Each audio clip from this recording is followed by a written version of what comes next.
Phone भूत एक 2022 भारतीय हिंदी भाषा की शक्तिशाली व्यंग्य फिल्म है जिसे गुरमीत सिंह द्वारा निर्देशित किया गया है और सक्सेस एंटरटेनमेंट के बैनर तले फरहान अख्तर और रितेश सिद्धवानी द्वारा बनाया गया है। फिल्म में कैटरीना कैफ, ईशान खट्टर और सिद्धांत चतुर्वेदी और जैकी श्रॉफ है। पंडितों की मिश्रित प्रतिक्रिया के लिए इसे 4 नवंबर 2022 को नाटकीय रूप से वितरित किया गया था।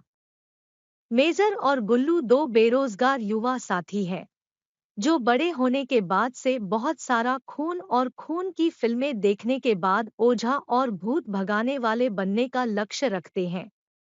वे एक पट्टे के घर में रहते हैं जहां वे आम तौर पर अपने प्रिय साथी राका के पास जाते हैं ताकि राका की एक मूर्ति के माध्यम से उनकी गरीबी को दूर करने में उनकी सहायता की जा सके जो उन्होंने एक ढलान पर खुदाई करते समय हासिल की थी।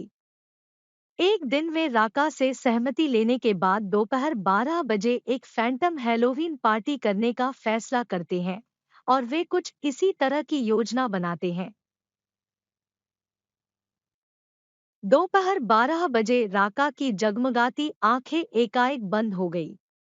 राका की आंखों को पैच करने के लिए मेजर और गुल्लू आंखों के प्रकाश स्रोत को एक जीवित तार से जोड़कर रोशन करते हैं। अफसोस की बात है कि इस कदम के दौरान वे दोनों चौंक गए और जमीन पर गिर गए। बेखबर होने की अपनी स्थिति के दौरान वे अंत में मृतकों के एक वैकल्पिक क्षेत्र में जाते हैं जहां वे रागिनी को इकट्ठा करते हैं, एक विचारशील प्रेत जो उनकी लालसाओं और बहुतायत को पूरा करने में मदद करने की कसम खाता है। कुछ मदद के लिए व्यापार बंद के रूप में अनुरोध करेंगे कि वे बाद में ऐसा करें जिसे उन्हें किसी भी कीमत पर अस्वीकार नहीं करना चाहिए। उसकी भव्यता और अपील से प्रभावित होकर मेजर और गुल्लू दोनों दुर्घटनाग्रस्त हो जाते हैं और खुद के लिए जल जाते हैं और उसके समझौते में सहायता करने के लिए सहमत हो जाते हैं।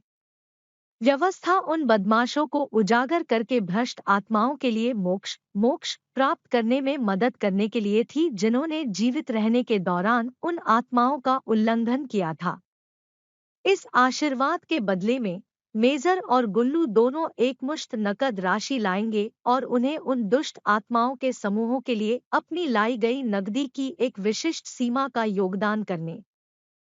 मेजर और गुल्लू के होश में आने के बाद वे अपने घर में रागिनी को देखकर चकित रह जाते हैं जो उनकी कल्पना में प्रकट हुई थी। यह अब है कि वे समझते हैं कि वे अपनी स्पष्टता की स्थिति के दौरान अंडरवर्ल्ड में बदल गए थे। रागिनी के विचारों से प्रेरित होकर मेजर और गुल्लू दोनों ने अपना टेलीफोन भूत संगठन शुरू किया और रागिनी उनके व्यवसाय में उनकी मदद करती है। उनका व्यवसाय अंततः विकसित होता है और टेलीफोन भूत संगठन जबरदस्त लोकप्रियता हासिल करता है। यह एक घिनौने तांत्रिक आत्माराम से चिढ़ा हुआ है जो टेलीफोन भूत संगठन के बारे में सीखता है और विशिष्ट चुड़ैलों और भूतों को लाकर उन्हें मिटाने की योजना बनाता है।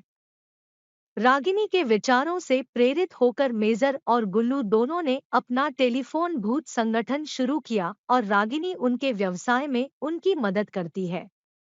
उनका व्यवसाय अंततः विकसित होता है और टेलीफोन भूत संगठन जबरदस्त लोकप्रियता हासिल करता है।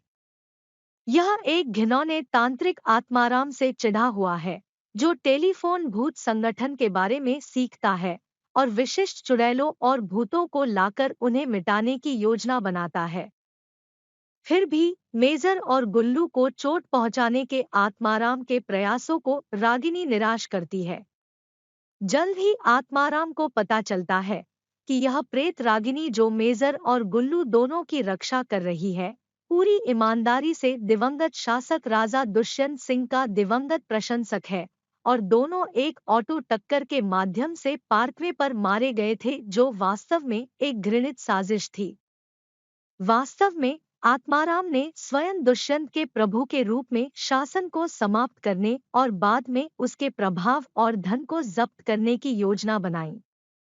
इसलिए आत्माराम चंद्र अंधकार के दिन रागिनी को एक जग में पकड़ता है जिसमें उसकी गुप्त तांत्रिक शक्तियां शामिल होती है, क्योंकि उस समय रागिनी की शक्तियां कमजोर हो गई थी।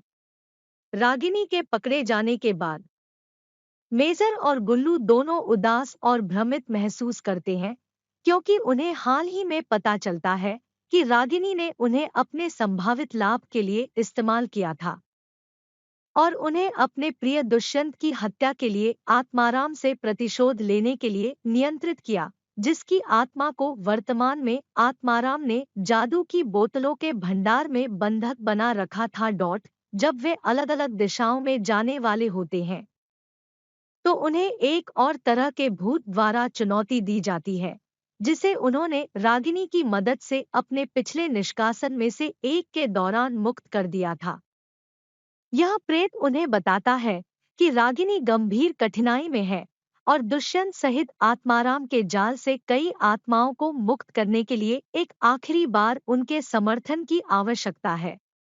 यह महसूस करने पर मेजर और गुल्लू दोनों आत्माराम की गुफा में प्रवेश करते हैं और एक अत्यंत रहस्यमयी लड़ाई में उसके साथ खड़े होते हैं, जहां वे दुष्ट छल के माध्यम से उसे धोखा देते हैं और रागिनी और दुष्यंत को मुक्त कर देते हैं।